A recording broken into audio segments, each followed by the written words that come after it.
Take trends. आज से हम नई सीरीज स्टार्ट करने जा रहे हैं जिस सीरीज का नाम है क्राउड ऑपरेशन यानी PHP and my SQL crowd operation.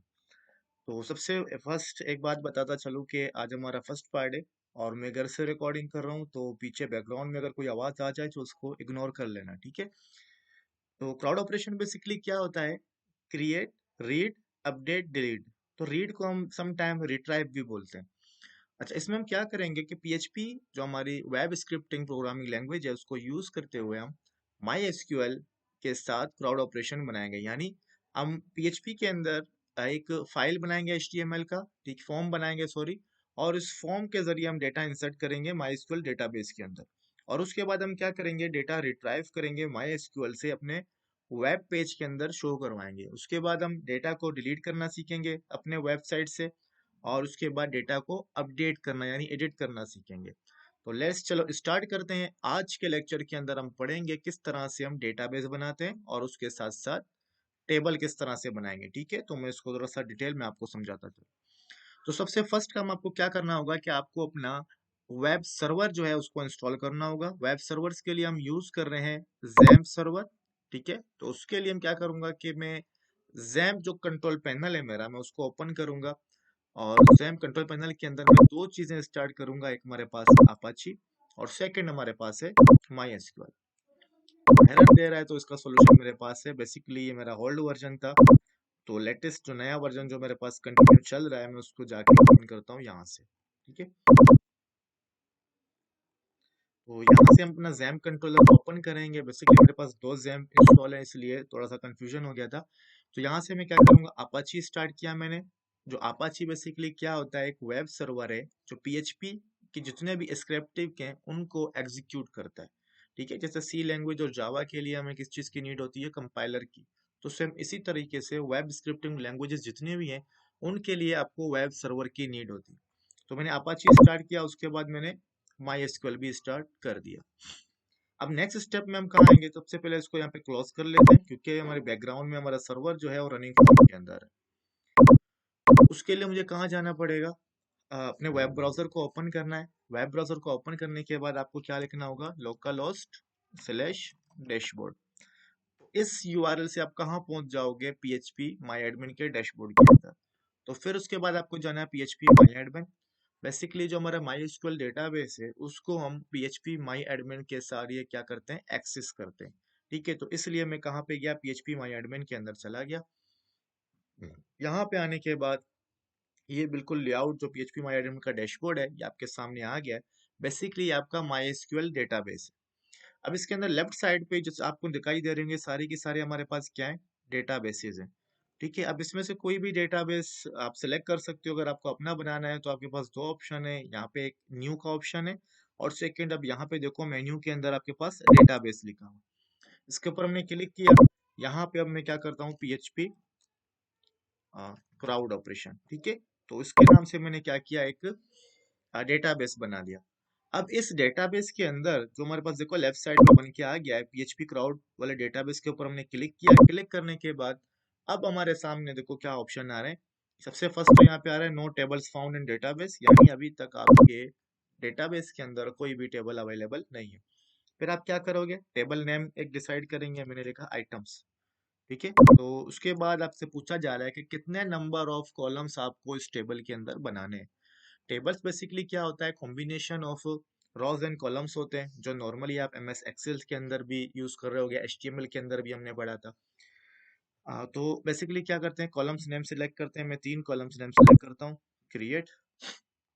फिर उस आपके पास इस तरह से एक फॉर्म ओपन होके आ जाएगा। अब इस फॉर्म का मकसद क्या है, इतनी सारी फील्ड्स हैं इसके अंदर, जरा सा मैं इनको आपको समझाता हूँ।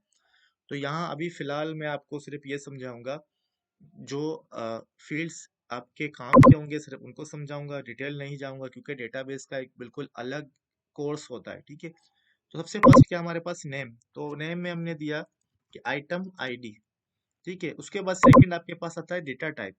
अब हमें आइटम आईडी के अंदर इंटीजर्स नंबर्स, यानी आपको इंटीजर्स आपको इंस्टॉल करना है। इंटीजर्स का मतलब ये है कि नंबर 0 to 9 के कॉम्बिनेशन में कोई भी नंबर हो आप उसको स्टोर करवा सकते हैं। तो उसके लिए हम क्या यूज करते हैं, इंट। उसके बाद नेक्स्ट हमारे पास क्या आता है, लेंथ। लेंथ का मतलब ये कि कितने नंबर ऑफ करेक्टर्स आप स्टोर करवाओगे अपने इस कॉलम के अंदर। तो इसके अंदर नॉर्मली एज अ डिफॉल्ट हमारे पास क्या होता है, 11 करेक्टर्स, यानी हम इसके अंदर इंस्टॉल करवाते हैं। नेक्स्ट के बाद हमारे पास यहाँ पे ऑप्शन है नल। क्या आप इसको नल यानी ब्लैंक छोड़ना चाहते हो? बिल्कुल भी नहीं, क्योंकि जो आपकी आईडी होती है, एक तो उसको यूनिक होना चाहिए, और सेकंड बात क्या होना चाहिए, कंटिन्यूस, यानी उसको ब्लैंक नहीं छोड़ना, आपको लाजमी फिल करना है। तो उसके लिए यहाँ पे आप चेक नहीं लगाओगे। सेकंड क्या हमारे पास, इंडेक्सेस। इंडेक्सेस से हम क्या सेलेक्ट करेंगे, प्राइमरी की। बेसिकली प्राइमरी की क्या है, सबसे फर्स्ट प्राइमरी की हम एक टेबल के अंदर सिर्फ वन टाइम अप्लाई कर सकते हैं, ठीक है। जिस कॉलम के ऊपर आप प्राइमरी की लगाओगे, एक तो उस कॉलम के अंदर डुप्लीकेट वैल्यूज अलाउ नहीं होंगी, और सेकंड ये होगा कि उस कॉलम को आप ब्लैंक भी नहीं छोड़ सकते, ठीक है। प्राइमरी की बेसिकली इस चीज को इंश्योर करता है। अच्छा, अब सेकंड आते हैं। सेकंड हमारे पास क्या होगा, ऑटो इंक्रीमेंट। ऑटो इंक्रीमेंट हम क्यों लगा रहे हैं, क्योंकि हमारा जो आइटम आईडी है ऑटोमेटिकली खुद वन बाय वन इंक्रीमेंट होता जाए, हम इसको सबमिट ना करें, ठीक है, हम इसको इंसर्ट ना करें। अगर बीच से हम किसी नंबर को रिमूव भी कर लेते हैं, फॉर एग्जांपल हमारे पास 10 रिकॉर्ड्स हैं, 10 रिकॉर्ड्स में से 5 को हमने रिमूव कर दिया। अब 10 रिकॉर्ड्स के बाद अगर एक और रिकॉर्ड हम इंसर्ट करेंगे, तो आईडी क्या होगी हमारे पास, 11, क्योंकि इंक्रीमेंट लगी हुई है। एक दफा अगर आप कोई भी आईडी डिलीट कर लेते हो, रिमूव कर लेते हो, दोबारा वो आईडी आपके पास यहाँ पे इंसर्ट नहीं होगी, ठीक है, क्योंकि हमने इंक्रीमेंट लगा दिया। सेकंड हम क्या करेंगे, आइटम नेम हमने रखा, ठीक है। अब इसका हम क्या करेंगे, डेटा टाइप वार्चर। वार्चर बेसिकली क्या होता है, जैसे प्रोग्रामिंग लैंग्वेज के अंदर हम क्या करते हैं, स्ट्रिंग। स्ट्रिंग के अंदर आप combination of characters, numbers, symbols कुछ भी मिक्सअप करके लिख सकते हैं। तो सेम एग्जांपल यहाँ पे वार्चर का है। तो इसकी लेंथ हम रखते हैं 255। उसके बाद हम क्या लगते हैं, क्रिएटेड हेड, यानी किस टाइम ये बनाया गया। तो उसके लिए हम क्या करेंगे, यहाँ पे टाइम स्टैम्प रखेंगे। टाइम स्टैम्प बेसिकली एक फॉर्मेट है जिसके अंदर आपकी डेट, टाइम विद सेकंड्स क्या होगा, इंसर्ट हो जाएगा। तो ऑटोमेटिकली अगर हमें टाइम स्टैम्प के फॉर्मेट में डेट इंसर्ट करवाना है, तो उसके लिए हमें यहाँ से सिलेक्ट करना होगा करंट टाइम स्टैम्प, ठीक है। उसके बाद हमें क्या करना पड़ेगा, यहाँ पे सेव। जब हमने सेव किया तो यहाँ पे देखो हमारे पास क्या आ गया, स्ट्रक्चर आ गया। तो दोबारा से मैं समझाता हूँ कि हम गए अपने डेटाबेस के अंदर, ठीक है। डेटाबेस के अंदर जाने के बाद यहाँ पे क्या है हमारे पास, आइटम्स। तो ये आइटम्स का टेबल हमने अभी बनाया था। ये देखो इसके अंदर कॉलम्स है, item ID, item name and deleted date. अगर इसका स्ट्रक्चर देखना है तो ऊपर हमारे पास यहाँ पे ऑप्शन है स्ट्रक्चर का। तो यहाँ से हमने क्या किया, स्ट्रक्चर को भी हम देख सकते हैं। यहाँ पे देखो आइटम पे क्या लगा हुआ है, की का जो है आपके पास आइकॉन शो हो रहा है। इसका मतलब क्या, ये प्राइमरी की। आइटम नेम क्या, वार्चर है, उसकी लेंथ क्या है हमारे पास, और क्रिएटेड डेट के अंदर हमारे पास क्या लगा हुआ है, करंट टाइम स्टैम्प।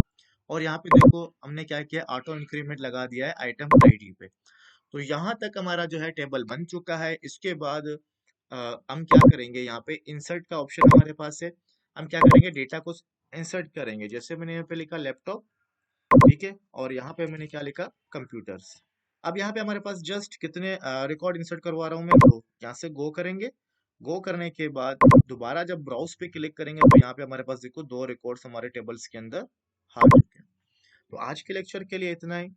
अब नेक्स्ट सेकंड जो मेरा लेक्चर होगा, उसमें मैं आपको ये सिखाऊंगा कि डेटाबेस के अंदर, टेबल के अंदर जो हमारे पास डेटा शो हो रहा है, उस डेटा को हम किस तरह से अपनी वेब ब्राउजर के अंदर शो करवाएंगे, ठीक है। तो दुआ में याद रखना, इंशाल्लाह मिलते हैं नेक्स्ट वीडियो के अंदर।